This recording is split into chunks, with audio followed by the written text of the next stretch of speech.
Hi, so today I'm going to be talking about accommodations and modifications in regards to classroom assessment.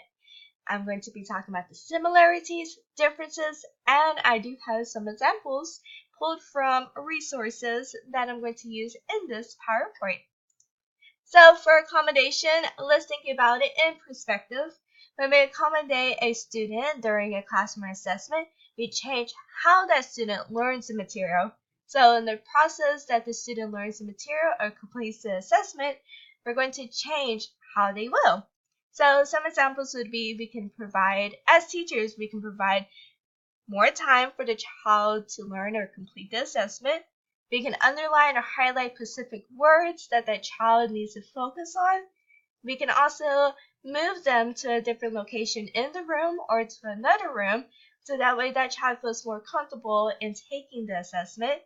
Or we can read a book aloud or read instructions aloud for that child to be able to understand what is being asked of them to know or to complete the test. Alright, so now let's go on to the second type of support for classroom assessment, modification. So when we modify a classroom assessment, we change what that student is expected to learn or that student has been taught. So this child may not be expected to learn the same material as others, as their peers, or they may not learn the amount of material as their peers. And when it comes to physical activity, that child may have the option to participate or not participate, depending on the child's needs. Alright, so some examples of modifications for classroom assessment would be removing a different question on the test. So this will alter the test material, which would what that student was expected to learn this whole entire unit or period. And we can also, as teachers, allow the students to have their notes or their books out so that way they'll have an aid in completing the assessment. So this can also alter the curriculum because typically we would want the child to take an assessment to see what they have been taught or what they have been expected to learn. But by using notes, we wouldn't be able to distinguish what exactly they have learned, but at least the child would be able to still practice in completing that assessment and practice in learning that material. And lastly, as an example of modification, I could modify their grades as per their IEP.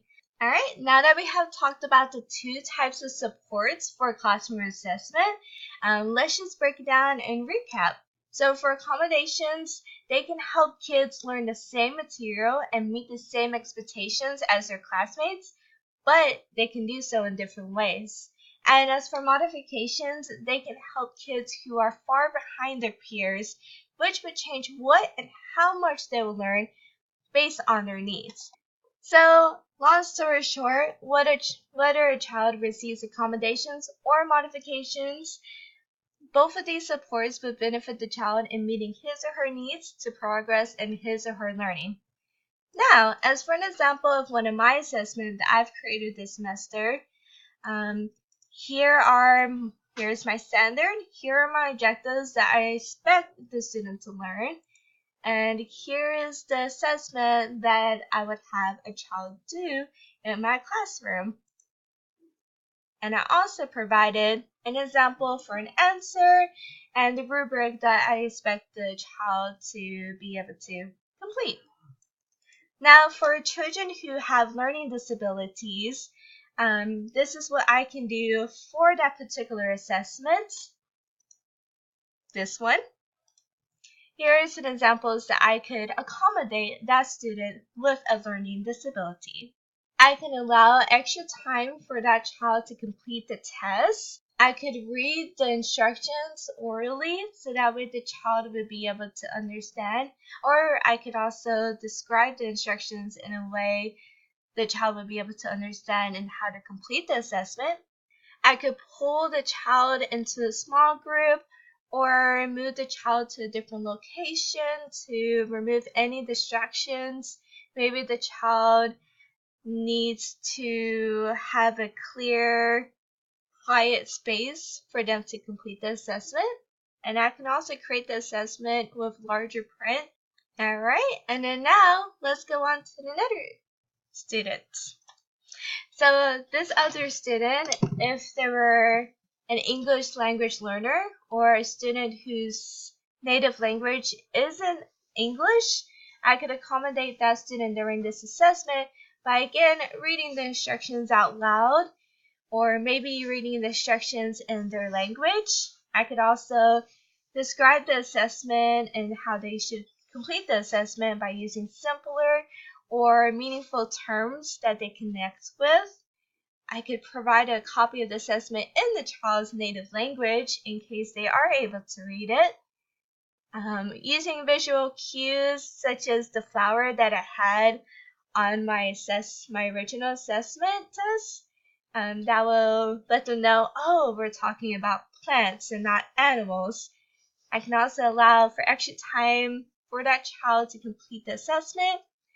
And again, as with the child with the learning disability, I can pull that child into a small group setting or move them to a different location for them to complete the assessment where it is quiet and where they can focus on and not be distracted.